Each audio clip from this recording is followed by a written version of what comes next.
Cahyokumolo meninggal dunia, rumah dinas Menpan RB dibanjiri karangan bunga.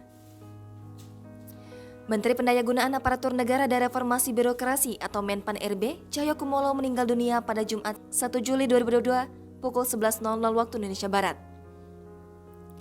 Cahyokumolo disemayamkan di rumah dinas di Jalan Widya Chandra 4, Kebayoran Baru, Jakarta Selatan.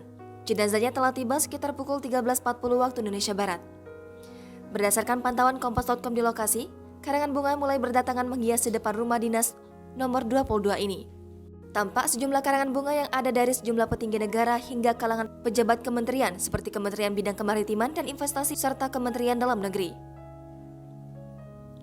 Suasana duka masih melimuti rumah dinas Menpan RB setelah kedatangan jenazah Cahyokumolo. Sejumlah tokoh-tokoh negara masih terus berdatangan silih berganti. Informasi soal wafatnya mantan Sekretaris Jenderal PDIP itu sebelumnya dibenarkan oleh politisi PDIP, Junimart Girsang. Sebelum kabar duka datang, Cahyo memang sempat dirawat di rumah sakit pada 20 Juni 2022. Tidak diketahui pasti penyakit yang diderita Cahyo.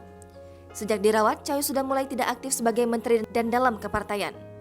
Dia tidak hadir saat pelaksanaan Rakernas 2 PDIP yang dibuka pada 21 Juni lalu. Jangan lupa subscribe, share, komen, dan like ya!